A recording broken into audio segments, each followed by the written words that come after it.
que je vais commencer maintenant sous une image que la Réunion m'a offerte, puisque c'était il y a quelques années que je me suis retrouvé, hop, est-ce que vous voyez le partage d'écran là?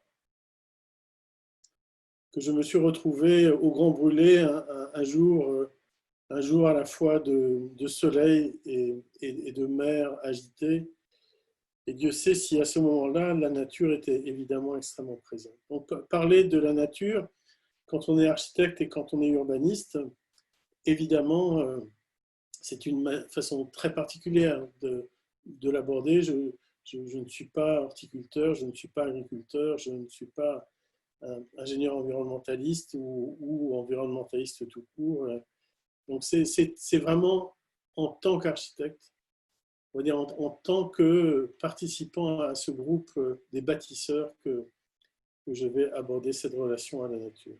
Et pour commencer, je vais entamer, on va dire, par le commencement et petit à petit, finalement, fabriquer le chemin jusqu'à aujourd'hui et jusqu'aux façons de faire qui peuvent nous permettre de continuer à être ou à retrouver une certaine paix avec la nature. Excusez-moi, voilà. Rainer Banham est un historien de l'architecture moderne et dans les années 60-70, il a écrit un des premiers grands livres sur l'histoire de l'architecture environnementale, The Architecture of the Well-Tempered Environment.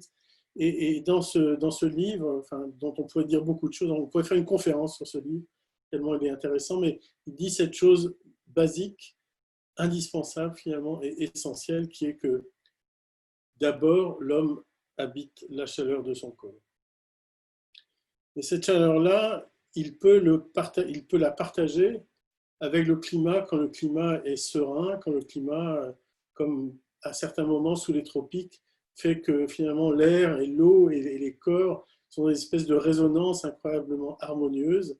Je pense que tous ceux qui ont vécu ce moment-là le savent, c'est une entente incroyable entre à la fois la chair, l'air et l'eau. Ici, ce sont des Polynésiens qui vivent l'air et l'eau heureusement. Quand j'ai fait pour François Barré en 1997 un film qui en fait faisait l'introduction des premiers rendez-vous de l'architecture, j'avais questionné Renzo Piano sur ce magnifique bâtiment qui est magnifique projet, puisque bâtiment, qui est le centre Jean-Marie Djibaou en Nouvelle-Calédonie. Et en fait, il a eu besoin, finalement, pour expliquer son projet, de redéfinir le métier de l'architecte. Et je vous lis ses propos parce qu'il me semble tout à fait juste, enfin extrêmement simple, tout à fait juste. Donc, Piano disait, bon, l'architecte est sans doute un des plus anciens métiers du monde. Il ajoute avec un peu d'humour, à côté peut-être de quelqu'un d'autre, et il souriait gentiment en le disant. Mais il est vraiment un des métiers les plus anciens du monde parce qu'il s'agit au fond de protéger. Ce n'est pas vrai que la nature est tellement amie, la nature est plutôt méchante d'habitude, il fait toujours trop froid, trop chaud, trop de vent, trop de pluie. Et de fait, quand on sait vivre un temps, un moment, une saison, une journée, les autres journées ne sont pas pareilles, et il est indispensable de construire finalement le contexte, pas simplement les vêtements, mais quelque chose de plus solide que les vêtements, de moins mobile parfois que les vêtements. Comme ici, cette case avec un impluvium en Casamance, donc on est en Afrique, avec la terre du lieu, avec le bois qui est là, avec une toiture qui réussit à récupérer l'eau et à stocker l'eau au milieu de la case. Finalement, il y a une atmosphère absolument heureuse qui se crée très simplement et directement dans la relation à la nature. Quand on n'a pas la possibilité de rester dans cette relation, on va dire, simple, il faut faire quelque chose, il faut construire finalement quelque chose qui est de l'ordre du feu. En fait, Jack London, quand il était chercheur d'or dans le Klondike, donc dans le nord du Canada, a compris à quel point la construction du feu était une chose essentielle à la survie, voire à la vie, simplement. Et donc, après avoir était capable de vivre la chaleur de son corps, de vivre une chaleur extérieure qui est en fait sereine, bienveillante, amicale, il est nécessaire de construire un feu et d'habiter la chaleur qui rayonne autour du feu. Et d'une certaine manière, les yurts sont exactement l'expression de ce feu. Finalement, le feu rayonne, et le feu rayonne, fabrique une forme qui est nécessaire pour contenir sa chaleur et pour que les gens l'habitent. Et nous voilà donc avec des solutions simples, absolument intelligentes. Ici, le feutre est fait avec du poil des yaks, enfin, etc. Donc tout ça est issu de non seulement la réalité du contexte dans lequel les gens vivent, mais aussi de leur mode de vie et de leur culture. Donc en fait, voilà, l'homme a besoin de se protéger, et s'il aime la lumière, et s'il a absolument besoin de la lumière, finalement c'est dans l'ombre qu'il habite. Et les architectures produisent cette ombre qui est toujours bienveillante, qui est toujours une protection absolument indispensable pour que la qualité de nos jours et de nos corps puisse être maintenue sereine. Donc voilà, ici on est au Japon, ici on est à Cuba, et ici on est en Bretagne et dans le Languedoc. Parce qu'une fois que tout ça est posé sur la table, une fois que l'on a compris que finalement ce que l'on construit est une expression de notre relation du corps à son contexte et du corps au corps social, du corps individuel au corps social, eh bien les architectures qui se produisent sont directement faites avec les ressources locales. Ici, vous avez ce qu'on appelle le pentir, qui est une maison bretonne faite avec du granit, parce que la pierre bretonne est du granit et de l'ardoise, parce que l'autre pierre bretonne était de l'ardoise. Et à côté, vous avez la maison des vignes languedociennes, qui est en pierre calcaire et en tuiles d'argile. La pente de la toiture de la maison bretonne est à 45 degrés, parce que le climat et l'humidité du climat en Bretagne, et le fait que quand vous délitez l'ardoise pour en faire, quand vous délitez l'ardoise pour en faire ces tuiles, en fait, eh bien, comme elles sont lisses, si elles étaient moins pentues, l'eau pourrait remonter par capillarité entre les ardoises. Donc finalement, cette pente qui est arrivée avec le savoir-faire des hommes est liée au climat, à la ressource locale et à la nécessité de se protéger. Dans le sud, la pierre est différente, c'est celle qui est localement, et la toiture est une toiture avec des tuiles en argile, puisque l'argile est là, et des argiles cuites au soleil, parce que le soleil est là, et des tuiles qui sont beaucoup plus longues et qui donc n'ont pas, ni par leur rugosité de surface, ni par leur longueur, les mêmes soucis de possibilité de remontée capillaire qu'avec l'ardoise. Si on continue dans ce sens-là, mais si on ne regarde pas du côté de la pluie, ce que j'ai fait avec ces deux images précédentes, mais avec du côté du vent, on voit que ici vous avez une architecture qui est de la Martinique et une autre architecture qui est du Jura. Dans les deux cas, la question du vent est une question essentielle. Ici, à la Martinique, il est indispensable de laisser passer le vent à l'intérieur des maisons pour se rafraîchir. Il est indispensable de protéger du soleil, de faire de l'ombre à l'extérieur. Il est indispensable que les toitures soient plus larges que les maisons pour accueillir, finalement, englober les maisons à l'intérieur de l'ombre. Comme le vent est fort et que le vent peut soulever les toitures, ici, il y a des poteaux qui ancrent ces toitures dans le sol. Dans le Jura, les questions sont très différentes. Dans les vallées du Jura, le vent peut être extrêmement fort. Et donc ici, la solution qui a été retenue, c'est que les façades en pignon tournées dans le sens de la vallée sont cassées par des croupes de telle manière que le vent puisse finalement passer au-dessus de ces maisons. Et vous voyez, il n'y a pas de débord de toiture pour éviter qu'il y ait un soulèvement des toitures. Dans le sens du pignon, vous voyez qu'il y a une rampe. Cette rampe permet de faire monter le fourrage sur la partie supérieure de la ferme. Et en dessous de la ferme, il y a cette petite fenêtre, cette petite porte arrondie par laquelle rentrait le bétail, et vous avez ici les maisons. Par l'entrée du bétail, finalement, c'est la chaleur dans la maison qui arrivait, puisque le bétail en hiver restait là et chauffait la maison, sous la paille qui était ici au-dessus, et la maison se trouvait à cet endroit-là. Et vous voyez que cette maison a une fenêtre horizontale, ce qui n'était pas, on va dire, le plus courant dans ces architectures vernaculaires anciennes.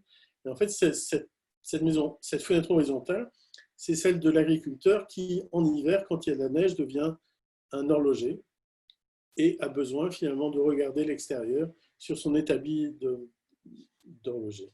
Donc voilà, on retrouve ici cette idée que finalement la culture se construit en relation au climat. Deux autres exemples ici, qui sont à la fois une façade en Hollande et une façade dans le sud de la France.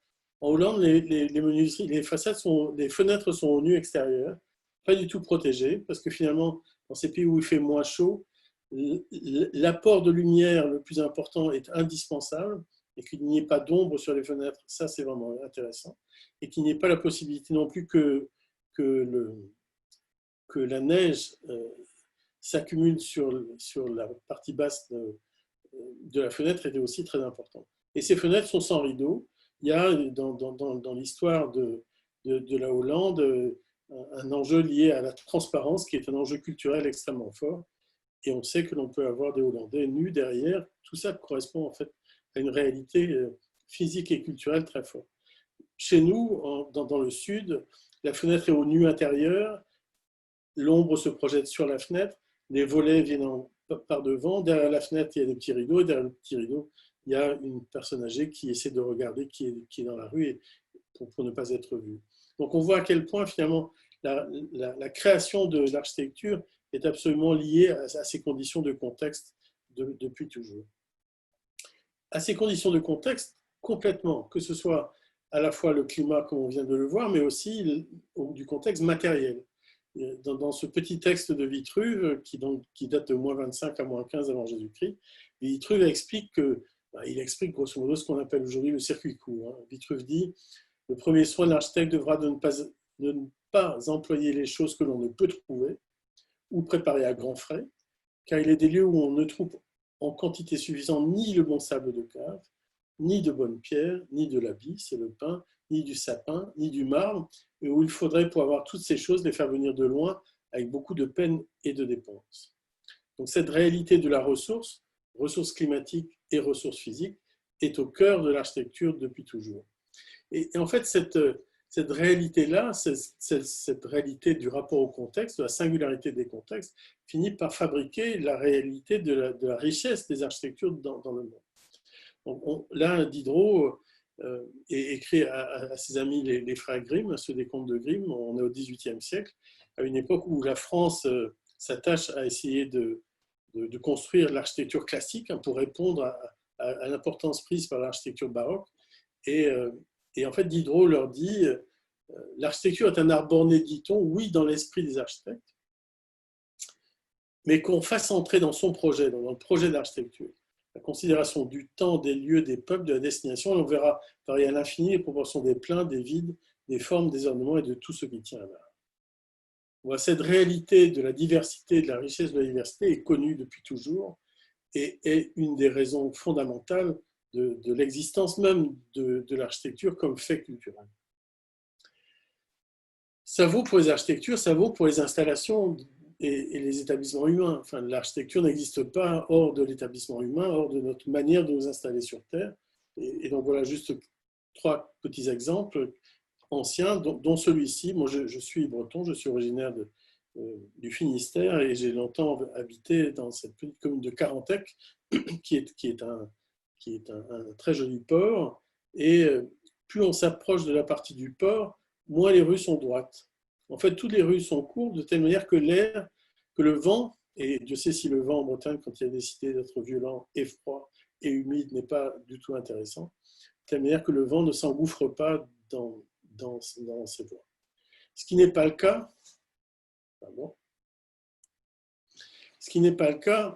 quand on voit les installations françaises faites, on va dire, hors métropole, que ce soit à Nouméa, à Pondichéry ou à Fort-de-France, où finalement l'installation se fait sur une base de trame carrée, et cette base de trame carrée est elle aussi déjà intelligente. Elle répond aux alizés et à la différence des alizés entre l'hiver et l'été. À Nouméa, la trame est carrée, parce que finalement les alizés d'été et d'hiver sont tout aussi intéressants, alors qu'à Fort-de-France, la trame est rectangulaire. Il y a 2 fois plus de rues dans le sens des alizés d'été et 2 fois moins de rues dans le sens des divers. De telle manière que l'air entre 2 fois plus dans le contexte urbain en été. Vous voyez ici, toutes ces rues, alors qu'ici, il n'y en a que 1, 2, 3. Ici, il y en a au moins 4 ou 5. L'air entre de ce côté-là, davantage parce que finalement, on en a besoin pour vivre heureux. On retrouve le même principe à Pondichéry où on voit que la trame est aussi une trame orthogonale rectangulaire et avec beaucoup plus de voies côté mer que côté terre. Bon, ce qui était réussi du point de vue de l'installation était un peu moins réussi du point de vue des mesures, puisque les rues à Pondichéry sont tellement larges que finalement, il est indispensable de porter son propre climat avec soi et de porter sa protection solaire. Tout ça, finalement, fabrique la beauté du monde, tout ça fabrique la diversité du monde, tout ça fabrique cette réalité sociale, culturelle, physique, politique qui fait que quand vous êtes au Caire ou en Côte d'Ivoire ou en Bretagne ou à Atlanta, vous ne vous réunissez pas de la même manière. Voilà. On va dire que jusque-là, tout va bien. En fait, jusque-là, finalement, on a une humanité qui se construit et qui trouve des réponses au contexte dans lequel elle est. Et puis arrive le modernisme et la civilisation machiniste. On dirait que j'ai bien choisi cette image, mais en même temps, bon, nous, quand on voit cette image, on se dit, bon, il se passe un truc, quoi. Bon, nous, on peut se dire ça, eux, quand ils l'ont vu arriver, ils ne se sont pas dit que c'était pas terrible. Ils se sont dit, waouh, la pluie, la vapeur, la vitesse. Le modernisme, tout ça était signe d'un avenir radieux pour l'humanité. Et même Turner se fait avoir, enfin, il ne se fait pas avoir. Il vit l'époque dans laquelle il vit avec beaucoup d'engagement et de beauté. Voilà. Ce que l'on peut dire maintenant, nous, c'est qu'après cette période-là, 20% des émissions de gaz à effet de serre proviennent des déplacements, 40% des émissions de gaz à effet de serre proviennent du bâtiment. En fait, vous savez, le monde du bâtiment, il était un peu hors radar depuis qu'on réfléchissait à la question environnementale. On ne disait pas à quel point il était le responsable de cette histoire. Finalement, on s'occupait de plein de choses, mais surtout pas de ça. La seule réunion de l'ONU qui ne se tient que tous les 20 ans, c'est Habitat 3, celle dans laquelle on parle du bâtiment, de l'établissement humain, de l'architecture et de l'humanité. Donc voilà, 20% des émissions de gaz à effet de serre proviennent des déplacements, 40% des émissions de gaz à effet de serre proviennent du bâtiment, 36% de la consommation totale d'énergie est le fait des bâtiments. Entre 9 à 7% des émissions de gaz à effet de serre proviennent de la fabrication du seul sac de ciment Portland. Tout le monde se bat pour utiliser moins l'avion, et je suis bien d'accord, mais l'avion, c'est que 2% des émissions de gaz à effet de serre. On peut choisir ses combats. Je pense que dans notre milieu, on sait où est le combat. La pollution de l'air tue plus que les guerres, la faim et les pandémies, dont le coronavirus. 8,8 millions de morts par an dans le monde avec la pollution de l'air. 60% des déchets globaux proviennent du bâtiment, construction, démolition, entretien. En 6 mois, les ressources renouvelables sont épuisées et la maîtrise des ressources est à l'origine des guerres contemporaines. Et quelle est notre responsabilité là-dedans? Elle est considérable. Depuis 1980, chaque décennie est plus chaude que la précédente. C'est systématique. En 30 ans, 4 000 milliards de dégâts dus aux catastrophes naturelles. 2,5 millions de morts. Au XXe siècle, la mer a monté de 17 cm. Au XXIe siècle, la dernière prévision du GIEC, c'est 90 cm. Les catastrophes naturelles d'origine hydrométéorologique sont de plus en plus nombreuses en France, mais dans le monde entier. En fait, ce sont les catastrophes hydrométéorologiques qui sont les plus importantes, où que l'on soit. Et voilà, on peut reprendre le propos de Chirac, et la maison brûle, et peut-être que nous continuons à regarder ailleurs. Alors que faire? Parce que bien sûr, quand on comprend la responsabilité de nos actions, nous n'avons qu'une seule chose à faire, c'est de faire en sorte que tout ça s'arrange et s'améliore et que notre travail aille dans le sens d'une réparation du monde. Donc voilà, la première chose à faire, c'est se dire qu'il faut réparer les mondes déjà là, parce qu'il n'y a pas un monde, il n'y a pas une mondialisation, il y a des mondes, et que ces mondes-là, il faut les réparer. Et les mondes déjà là sont considérables. Il faut se demander, mais est-il nécessaire de construire encore? Et il faut se poser cette question-là chaque fois que l'on a un projet qui nous est donné. Faut-il encore construire ou simplement réparer, réhabiliter, reformer, enfin, consolider? Est-ce que ça ne suffirait pas? Si la réponse à la fin est de dire non, il est nécessaire de construire, bien construisons. Mais avant, il faut s'assurer des réponses à toutes les questions précédentes. Faut-il encore construire? Mais en tout cas, quoi que l'on fasse, l'enjeu, c'est de réparer les mondes déjà là. Et les mondes déjà là sont des mondes habités. Donc, réparer les mondes déjà là, ça veut dire qu'on le fait avec tous et pour tous. Nous, architectes, nous, les bâtisseurs, nous, les ingénieurs, les constructeurs, on ne va pas nous dire « Allez, on va vous réparer votre monde et vous allez voir, ça va aller ». On va le faire avec eux, parce qu'eux sont capables de réagir peut-être même plus vite que notre milieu. On le fait avec tous. On le fait, comme Hannah Arendt l'explique, en ne cherchant plus qui a l'autorité, mais ce qui fait autorité. Et ce qui fait autorité est certainement le projet partagé. Le projet qui part de l'intelligence collective, des apports de toutes ces intelligences à un enjeu commun qui est celui de la réparation. On voit quelques exemples de participation que mon atelier a suivi pendant très longtemps. Ici, 15 ans dans un bourg de 900 habitants, ici dans la banlieue nord de Paris, ici pour une cité à Bordeaux, où finalement on partage tout avec les gens et on essaie d'avancer ensemble de telle manière de faire en sorte que la question posée soit absolument comprise par tous et certainement enrichie par l'apport de tous, comme ici dans cette image assez incroyable d'une sorte de présentation de l'enfant, comme on dit pour les tableaux flamands, et d'une cette sidération finalement devant un projet. Et voilà. Donc, dans un premier temps, on répare. Dans un second temps, on répare avec tout le monde. Et comment fait-on cette réparation? Eh bien, on le fait en se souvenant de la nature. On comprend bien que finalement, ce qui nous a perdus avec le modernisme, c'est qu'on a absolument cherché à nous défaire de la nature. Qu'on a absolument cherché, nous, l'humanité, à se dénaturer, à trouver des raisons finalement de ne pas accepter notre défaillance, notre incomplétude.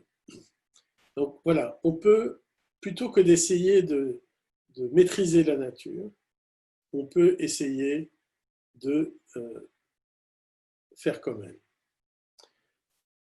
Ça n'est qu'en 1997 que Janine Benyus a théorisé le biomimétisme. Alors du biomimétisme, aujourd'hui, il y en a en architecture, qui est un biomimétisme formel, avec des formes absolument nourries de la nature. Il y en a en agriculture, la permaculture est un biomimétisme, etc. etc. Je ne vais pas rentrer dans le détail du biomimétisme, mais je vais simplement vous rappeler finalement les principes de la nature que Janine Benyus nous a permis de voir. Donc elle dit, 1, la nature fonctionne grâce à la lumière du soleil. 2, la nature n'utilise que l'énergie dont elle a besoin. 3, la nature adapte la forme à la fonction. 4, la nature recycle tout. 5, la nature récompense la coopération. 6, la nature mise sur la diversité. 7, la nature exige une expertise locale. 8, la nature freine les excès depuis l'intérieur, s'auto-régule. Et 9, la nature exploite les pouvoirs des limites. On voit bien que tous ces éléments-là qui aujourd'hui servent, que ce soit dans l'industrie ou dans d'autres secteurs qui ont pris le biomimétisme comme un outil de développement, on voit bien que ces outils parlent directement à l'établissement humain. Et voyons comment. Bio, ça veut dire le vivant. Bio, ça vient du grec bios et ça veut dire la vie. Et donc, l'architecture bioclimatique, y a-t-il une architecture qui ne peut pas être bioclimatique? Oui, mais est-ce encore une architecture? C'est celle qui ne vit que sur les fenêtres fermées et la climatisation. Est-ce un bâtiment? Est-ce de l'architecture? En tout cas, l'architecture est bioclimatique ou elle n'est pas. Et cette architecture bioclimatique, finalement, elle s'intéresse à la vie des gens et la relation qu'elle a avec l'ensemble de son alentour et de ce qui se passe aussi à l'intérieur. L'architecture bioclimatique est une architecture de l'échange. C'est une architecture de l'osmose. On sait bien que l'architecture parle et commence essentiellement avec un plan, mais après, longtemps, après le plan, disons qu'on a fait une façade, parce qu'il fallait que l'architecture soit belle en façade. Il fallait qu'on se dise, comme cette architecture-là voilà, est raffinée. En fait, l'architecture bioclimatique dit autre chose. L'architecture bioclimatique dit on part du plan et on la réfléchit en coupe. Parce que dans cette conception qui ne fait que du lien avec l'alentour, c'est la coupe qui organise finalement cette relation-là. Alors la coupe, c'est une somme d'éléments. J'emprunte cette coupe à Alain Bornarel, à notre ami, à beaucoup d'entre nous, donc Alain Bornarel de Tribu, qui dit, en fait, on commence par penser une morphologie, on commence par penser une forme qui réponde aux conditions de contexte. Et puis, cette forme, on la réfléchit en fonction de la solarisation, sa façon d'accepter le soleil. Et puis aussi, sa façon d'accepter la lumière. Parce que le soleil, c'est bien sûr la chaleur, mais le soleil, c'est aussi la lumière, et une lumière naturelle. Donc, il faut la transparence après la solarisation. Il faut là aussi la porosité, parce que finalement, il y a des échanges qui se font entre l'intérieur et l'extérieur, parfois liés à l'humidité. Mais tout ça n'est que échange, porosité. Et puis, il faut une perméabilité, simplement pour des échanges qui sont parfois pas tout à fait, on va dire, conçus, mais qui sont indispensables à maintenir. Il faut aussi une inertie, de telle façon que le volume bâti accepte à la fois les changements de température et aide à une gestion des changements de température. Donc voilà, tout ça est dans l'échange, mais cet échange se fait avec l'extérieur. Donc on ne peut pas faire une architecture bioclimatique intelligente au milieu d'un parking de supermarché. Parce que finalement, comment est-ce que vous faites votre échange avec un parking de supermarché? Je dis ça, mais c'est pareil à côté d'une voie d'autoroute ou à côté d'un secteur où il n'y a aucune qualité environnementale et où la maîtrise de l'effet de chaleur n'existe pas. Sur cette image, je mets un détail qui vient de Médina marocaine, parce que le Maroc s'est lancé dans une politique nationale de protection de ses rues, de telle manière que les protections un peu aléatoires qui étaient faites avant par les commerçants pour apporter de l'ombre, finalement soient remplacées par une vraie architecture urbaine, une vraie architecture publique. On voit bien, ce sont des graphismes marocains qui apparaissent ici, un savoir-faire autour du bois que l'on retrouve, bois de petite dimension, parce qu'il n'y a pas de grands arbres là-bas. Donc, en fait, tout ça à la fois par du climat et du savoir-faire. Bon, voilà. Donc, on fait en sorte que l'on agisse en fonction de ce que la nature nous apprend, que l'on pense une architecture bioclimatique dans les échanges avec tout son contexte, et que l'on utilise des matériaux naturels. Alors, bon, c'est un jeu de mots qui est un peu facile et qui est très connu maintenant, mais vous savez que quand on parle du bâtiment, on parle du BTP, hein, bâtiment travaux publics, c'est quand le bâtiment va tout voir. Et aujourd'hui, quelques gens avec de l'humour ont dit, mais finalement, BTP, c'est plus bâtiment travaux publics, ça pourrait être bois, terre, paille. Donc voilà, effectivement, il faut aujourd'hui construire, penser les architectures avec des matériaux naturels, bois, terre, paille, mais ça peut être aussi bois, terre, pierre, etc. etc. Voilà quelques images de réalisations qui ont été faites par mon atelier, ici le pôle culturel Aria Cornebarieux, où le bois, et c'est toujours du bois local, trouve sa place. Et il autorise tous les usages, que ce soit des usages intérieurs, mais aussi des usages extérieurs. Et finalement, ce bois, il est toujours différent en fonction des lieux. ici dans les logements qu'on a fait il y a presque 30 ans à Paris, ou ici à Anglette, dans les Landes, où c'est du pin, pour le coup, qu'on utilise, ou ici pour cet îlot démonstrateur bois à Strasbourg. Parce que le bois, ça ne sert pas seulement à faire des petites maisons ou des petits bâtiments publics, ça sert aussi à construire, y compris en hauteur. Donc voilà, ces immeubles de Strasbourg ont été conçus en R+7, me semble-t-il, avec une structure bois, entièrement en bois, sans noyau en béton, de telle manière que finalement on puisse se passer de ce ciment Portland et de ce béton armé qui est si polluant. Juste pour le dire comme ça rapidement, une tonne de béton armé, c'est une tonne de CO2 émise. Et on peut vraiment travailler en hauteur, comme ici, un immeuble vertical, sans aucun gramme de béton dans sa structure à l'air. Bien sûr, dans les fondations, il y en avait. Et elle fait 60 mètres de hauteur. Et le bois permet d'atteindre des dimensions importantes en travaillant avec des petits éléments. C'est une vieille histoire, hein, celle des grandes portées faites à partir de petits éléments avec le bois. Voilà, c'est ce qu'on a repris ici dans cette grande église, sur un site où on ne pouvait pas accéder avec des camions et où il fallait absolument travailler avec des tout petits éléments. Donc voilà, le bois est là évidemment, mais pas que le bois, la terre. Voilà, ici un mur de terre, de ce qu'on appelle de la brique de terre compressée. Donc c'est un mur qui porte un plancher, qui est accessible au public dans un bâtiment public. C'est toujours drôle de dire que ça a été une première, alors que ça fait tellement longtemps que dans le monde entier, il y a des possibilités de marcher sur des planchers portés par de la terre crue. Donc voilà, ici c'est aussi à Cornebarieux. Et voilà donc ce mur de terre crue qui permet de construire de façon pérenne et définitive des lieux très sains, très bonne acoustique, très bonne hygrométrie, très, très bonne thermique. On le retrouve ici aussi ici, ça n'est pas porteur, mais c'est en parement dans cette galerie, comme ici dans la salle de spectacle où la brique est utilisée pour sa qualité thermique et, excusez-moi, pour sa qualité acoustique. La terre, c'est aussi le sol. Ici, dans le pôle touristique de Viavino à Saint-Christol, c'est de la terre battue qu'on a utilisée dans le sol. C'est une terre qui est mélangée avec de l'huile et qui permet de ne pas avoir d'autres types de revêtements que ce revêtement extrêmement naturel et extrêmement sain.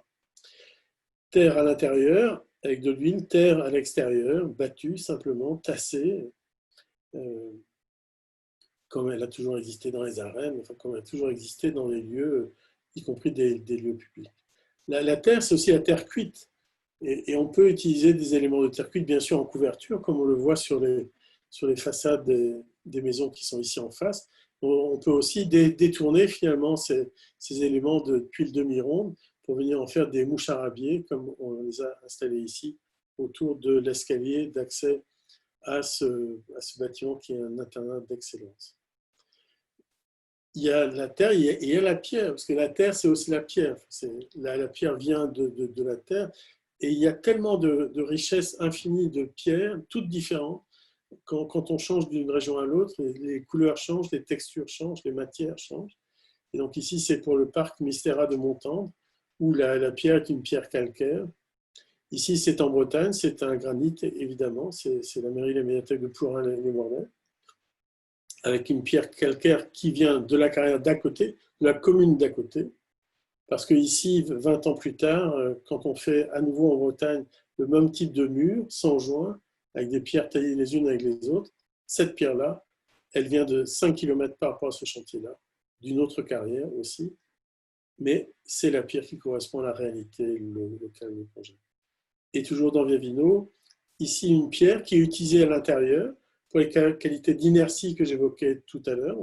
Ici, c'est une pierre de Beaulieu, c'est une pierre calcaire sciée. C'est une pierre qu'utilise souvent Perrodin pour ses architectures. C'est une magnifique pierre très douce, très blonde et très, très, très aisée finalement à mettre en œuvre. Et à l'extérieur, c'est une autre pierre qui vient de Lunel, juste à côté, mais qui est à l'extérieur parce qu'elle est capable de résister au gel. Même si vous me direz, le gel entre Nîmes et Montpellier, ce n'est pas ce qui arrive le plus souvent. Alors, qu'est-ce qu'on fait de cette matière? Eh bien, on l'utilise avec frugalité. Je pense que nous, les architectes, on ne s'imagine pas comme des consommateurs. En fait, on est des consommateurs au même titre que tout le monde. On va consommer du béton, on va consommer de l'acier, on va consommer du PVC, on va consommer toutes les matières et on va faire en sorte que finalement la réalité du monde soit celle que l'on connaît aujourd'hui de façon assez catastrophique. Donc cette matière-là, la matière naturelle, il faut l'utiliser mais avec frugalité. C'est pour ça qu'avec mes amis Dominique Gozin-Muller et Alain Bornarel, nous avons lancé il y a maintenant 2 ans et demi le manifeste pour la frugalité heureuse et créative pour faire comprendre qu'il y a la nécessité finalement d'une bonne moisson des ressources de la Terre, de telle façon que la réparation du monde que l'on a à faire, c'est une réparation du monde qui se fait en utilisant peu de matière, faire mieux avec moins. Il y a un magnifique collectif à Quito qui s'appelle Albordé, qui a fait un très joli film qui s'appelle Hacer mucho con poco. On est dans ces logiques-là aujourd'hui. Il faut faire beaucoup avec ce qui nous reste, avec ce que l'on a là. Et en fait, cette manière-là, c'est la seule. Il n'y en a pas d'autre. On a lancé ce manifeste il y a maintenant 2 ans et demi. Là, aujourd'hui, on a dépassé les 9200 signataires. Tous les jours, il y a des gens qui s'approchent de nous. Et la notion de frugalité est devenue un objet de débat plus qu'au sein des bâtisseurs. Aujourd'hui, on a une nouvelle qui nous apprenait que le groupe Havas, c'est-à-dire le grand groupe de la publicité, presque un des plus grands groupes mondiaux de la publicité, se lançait dans la consommation frugale. Donc, voilà. Tout ça prend du sens petit à petit, trouve sa place, et c'est indispensable parce qu'il n'y a pas d'autre manière pour s'en sortir. Le Club de Rome le disait déjà, il faut donner 2 fois plus de bien-être en consommant 2 fois moins de matière, 2 fois moins de ressources. Il n'y a pas d'autre projet d'avenir que celui-là. Il faut donc se désintoxiquer de la technologie, on le sait. Daniel Fauré, qui est un des fondateurs d'Envirobot BDM, le dit très clairement. Plus il y a de technologie embarquée dans les bâtiments, plus il y a de pannes, plus il y a de soucis finalement, sans compter bien sûr toute l'énergie qui est utilisée et toute la ressource qui est utilisée pour fabriquer ces installations techniques. Donc, voilà, je l'évoquais tout à l'heure, le Club de Rome en 1997 a très clairement expliqué ce qu'est le facteur 4 et ce qu'est, à mon sens, le seul programme d'avenir que nous avons, qui est 2 fois plus de bien-être en consommant 2 fois moins de ressources.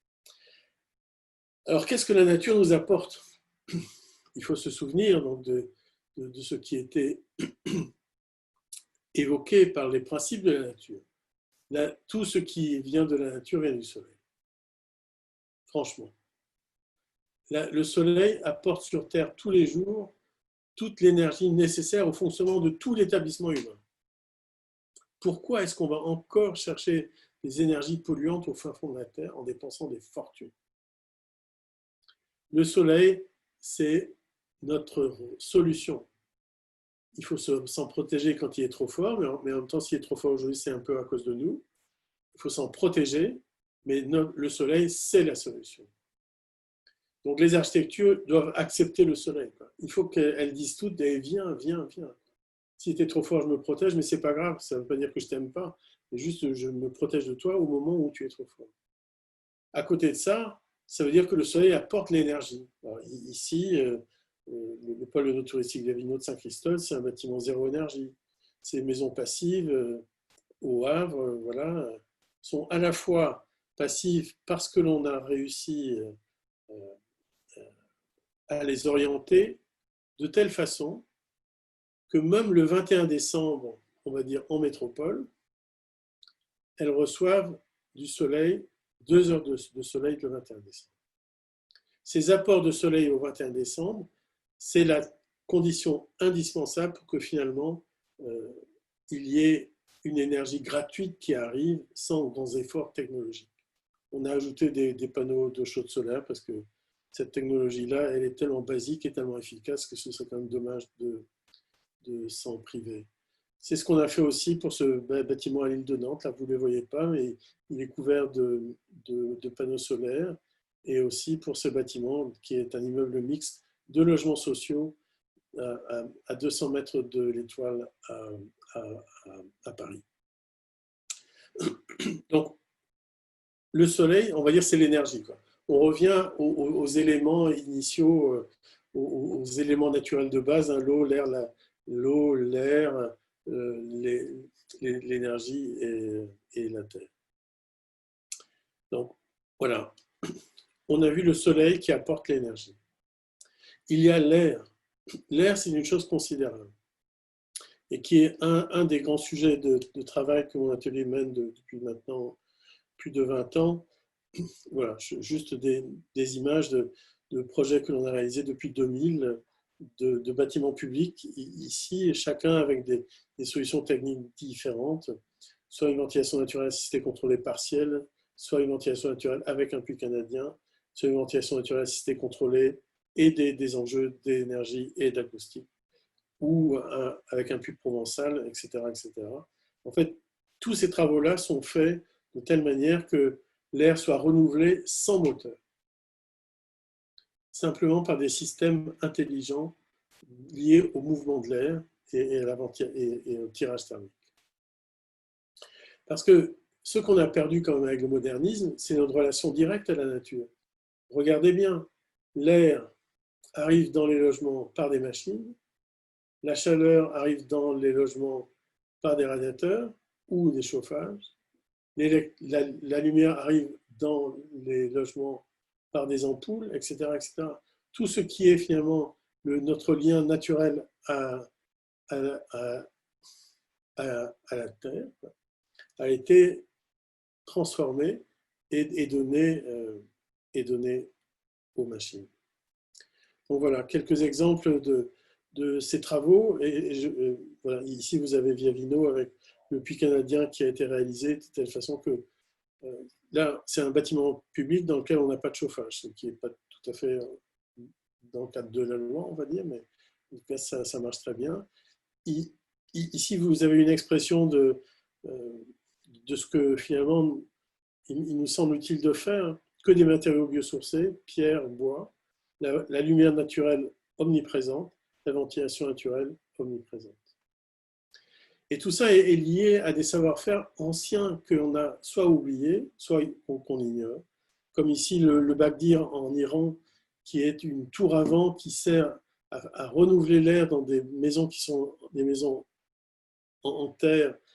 Et la qualité de l'atmosphère à l'intérieur est incroyable. On a l'impression que ces maisons sont équipées d'air conditionné alors que non. On l'a ici sur le Bagdir en Iran, mais on l'a aussi ici sur le Malkaf en Égypte. Donc le Malkaf en Égypte est assez malin. Donc vous voyez ici une outre qui est une outre qui n'a pas été vernissée, donc qui est poreuse. Vous la remplissez d'eau, vous la mettez là, vous la mettez face au vent qui pénètre dans la maison. L'air entre, au contact de cette outre poreuse se rafraîchit, donc tombe, puisqu'un air frais tombe, et puis se réchauffe et finit par repartir par le centre dans la partie la plus haute de la pièce. C'est vrai hors de France, mais c'est vrai aussi en France. Ces girouettes parisiennes sont des girouettes qui datent du 19e siècle, 19e, 18e, 19e, 20e. Et donc, ce sont des éléments qui sont en zinc et qui tournent. Et vous voyez, elles sont faites en sorte que finalement, il y a une augmentation du tirage de l'air qui se fait avec les bouches que l'on voit ici.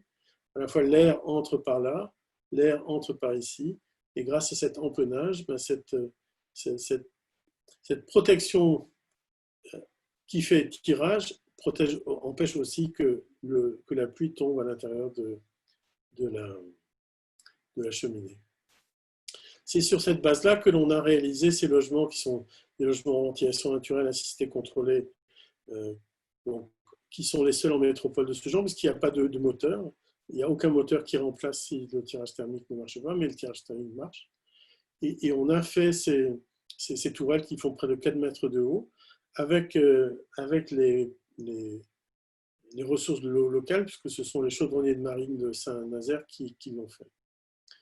Et on installe ces éléments-là dans des salles de bain qui ont des fenêtres, puisque l'idée aussi, c'est de retrouver une qualité de vie décente. La VMC, les moteurs thermiques, ont fait en sorte que les WC et les salles de bain se retrouvent maintenant au centre des logements sans aucune fenêtre, alors qu'il y a quand même la qualité de l'air, c'est une santé, mais la santé publique passe aussi par une relation à l'air naturel et à la lumière naturelle tous les jours.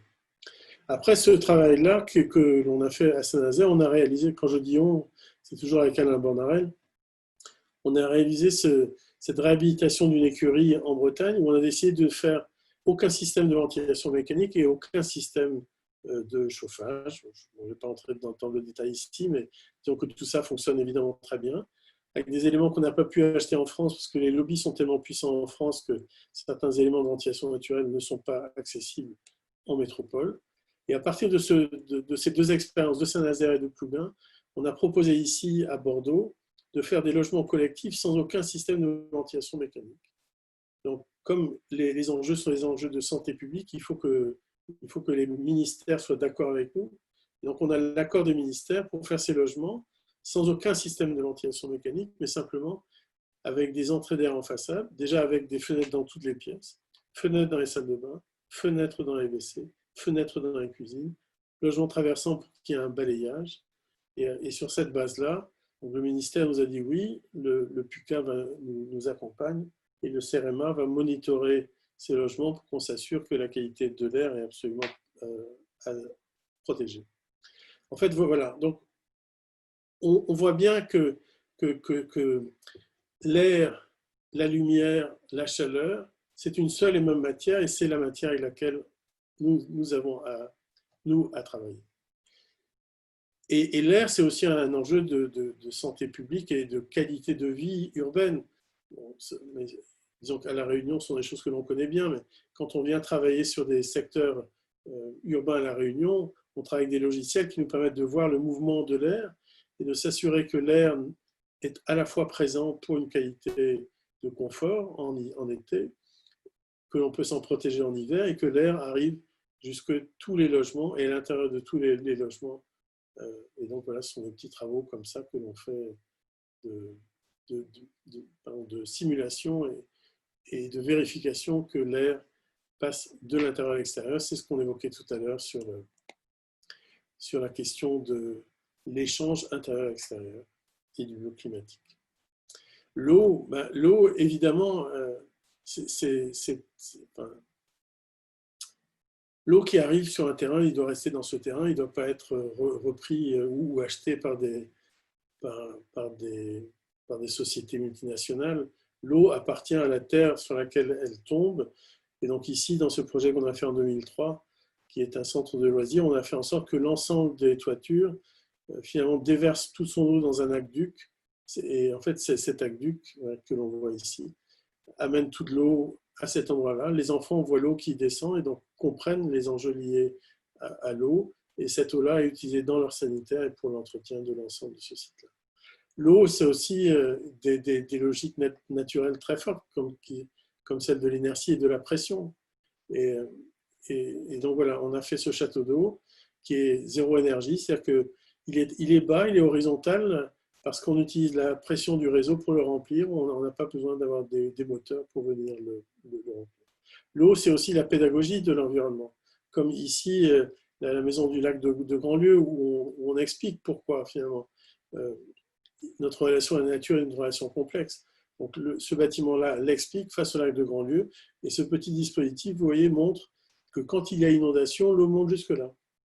Sur ce poteau qui n'est pas juste un poteau qui sert de perchoir, mais qui a aussi une vocation à expliquer finalement la relation que l'on a avec la nature. Comme ici pour ce parc écologique Isadia en Angleterre, où l'enjeu était une renaturation du territoire.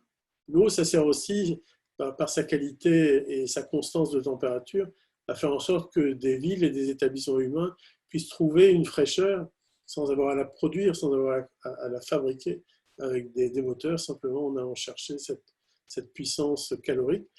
Comme par exemple ici à Paris, quand on a travaillé sur le Grand Palais, puisque finalement, la,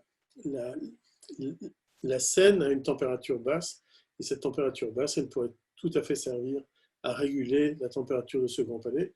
Sachez que la dalle du Grand Palais, en été, compte tenu du fait qu'il n'y a pas de renouvellement d'air dans ce bâtiment qui n'a pas été pensé comme ça, la dalle peut atteindre 52 degrés, et donc ce lieu est assez impossible à vivre sans climatisation.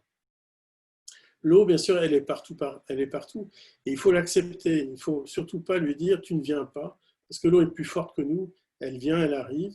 Dans ce projet urbain tout près de Rennes, on a fait en sorte que, en s'appuyant sur le végétal existant et en travaillant sur des logiques de proximité et de ville marchable, toute la logique de l'eau construit un ensemble, et notamment permet de faire vivre une prairie qui n'a pas été construite, qui est restée comme telle, qui est restée une prairie agricole, qui finalement mélange les différents usages. Et elle est restée comme ça parce qu'en hiver, elle est inondée, volontairement inondée, de telle manière de préserver des secteurs qui se retrouvent en aval.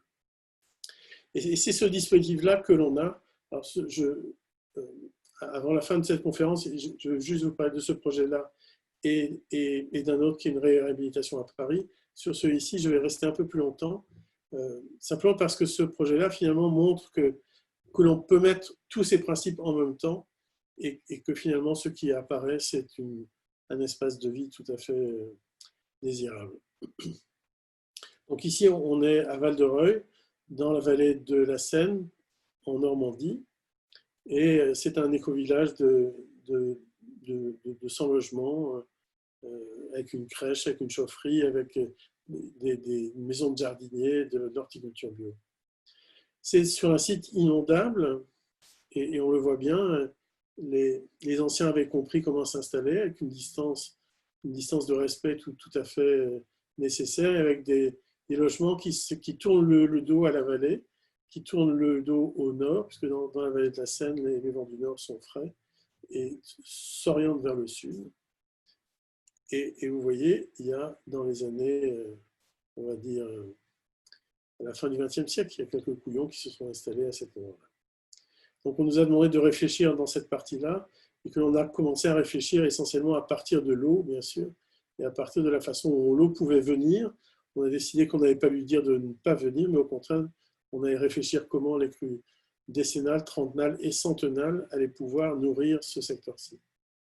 Donc voilà, l'ensemble du dispositif s'installe comme ceci, avec l'orientation qui est celle des hameaux voisins que vous avez ici, un hameau où les voitures sont mises à l'écart, et un secteur qui est un secteur maraîcher et qui accepte que l'eau y arrive, y compris avec un bras de dérivation que l'on a imaginé comme une frayère à brochets, en espérant que les brochets, en période de crue, aient envie d'y frayer.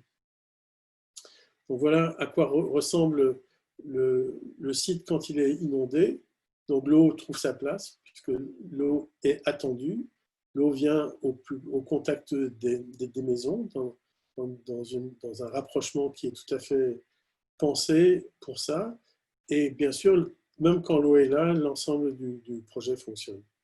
Et quand l'eau n'est pas là, ben c'est un magnifique paysage qui arrive, puisque on sait bien, l'eau c'est la vie, l'eau c'est la biodiversité, et sans l'eau, on n'aurait pas ce paysage absolument magique qui est présent, même quand l'eau n'est pas là. On voit bien les végétaux qui sont là sont des végétaux qui sont liés à la présence de l'eau, et donc même si elle n'est pas là, son souvenir est là, vivant dans les végétaux qui sont présents. Et les espaces d'extension de l'eau sont les espaces de jeu pendant toute l'année. Les enfants se retrouvent pour jouer au foot ici, même quand il y a de l'eau. C'est une immense flaque, et les gamins adorent jouer dans ces grandes flaques. En face du bassin ici, parce qu'il y a une école là, et que quand l'eau arrive ici, il y a beaucoup d'animaux qui arrivent, hein, à la fois des canards, des cygnes, des aigrettes. On a mis un petit espace pour que les enfants des écoles puissent venir voir les animaux. Pendant l'été, c'est les ados qui sont là, donc tout va bien. Et en hiver, l'eau est là, plus ou moins, mais le soleil doit toujours être là. Donc, tous les éléments de la nature doivent être là. On retrouve l'enjeu précédent de 2 heures de soleil au 21 décembre dans l'ensemble des logements sociaux qui sont ici. Donc voilà, on s'arrange pour que ça marche. Et quand ça ne marche pas, on change les choses jusqu'à ce que ça fonctionne. Et bien sûr, ça fonctionne à la fin. On met des fenêtres dans les salles de bain parce que, évidemment, on ne fait pas une chose d'une fois pour ne pas la faire une seconde fois. Les logements sont traversants. La qualité de vie est garantie finalement par le dessin du plan. L'énergie est produite par une chaufferie bois. L'énergie partagée est produite par une chaufferie bois avec des plaquettes locales. Donc plein de petites fenêtres partout parce qu'il y a des fenêtres dans la salle de bain. Et ces architectures sont orientées et reçoivent le soleil. Des passages pour piétons, pas de voitures. Les gens rentrent à pied chez eux et vivent de façon sereine ce site-là. Je ne sais pas si on le voit ici, mais les enfants vont jusqu'à laisser leurs chaussures sur les paillassons à l'extérieur, ce qu'on voit parfois dans les couloirs des logements collectifs, mais rarement dans ce dispositif-là. Donc l'eau est omniprésente, le rapport à la rivière est toujours là. Quand on est dans la crèche, la lumière naturelle est là aussi, partout, comme il faut, de manière de ne pas avoir besoin de lumière électrique. Quand on sort, on n'est pas sur du béton, on est sur du sable. Et la production agricole se fait donc par cette coopérative qui fait de l'horticulture bio et qui, dans son contrat, devait faire une partie qu'on appelle en incroyable comestible, c'est-à-dire un secteur où ceux qui avaient besoin pouvaient venir se fournir sans avoir à acheter. Le travail se fait avec des ânes, il n'y a pas de tracteur, et quand les ânes ne servent pas pour l'horticulture, eh bien, ils accompagnent les enfants vers l'école. Donc, ce qu'on appelle un pédibus, habituellement, s'appelle ici un asinobus. C'est-à-dire que les enfants suivent l'âne qui porte leur cartable, parce que c'est bien d'aller à pied à l'école, mais qui porte les cartables, n'est-ce pas?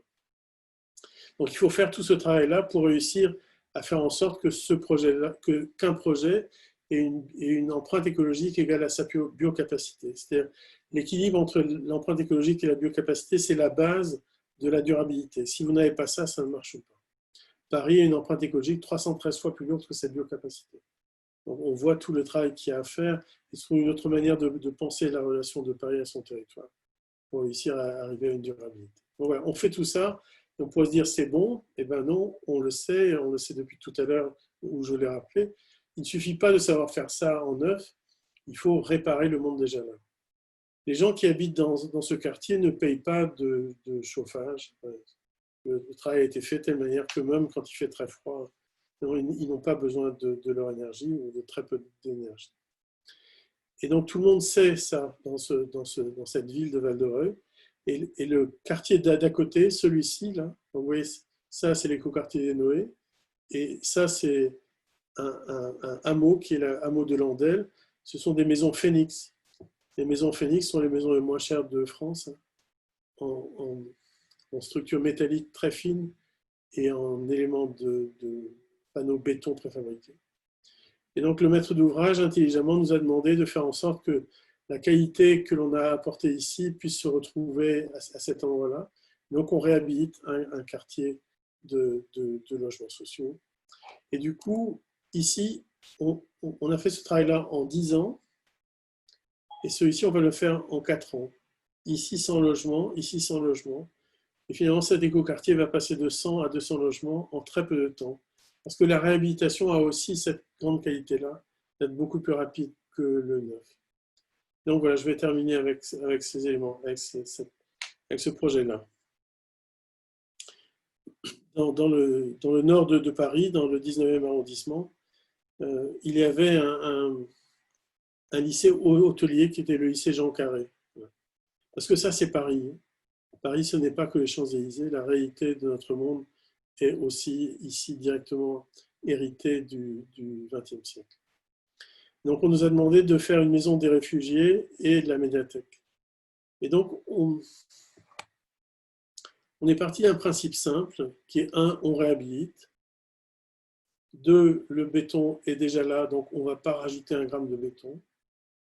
3, le bâtiment est sa propre ressource et la propre ressource de son projet. Donc la structure industrialisée du béton, la structure industrialisée en béton du lycée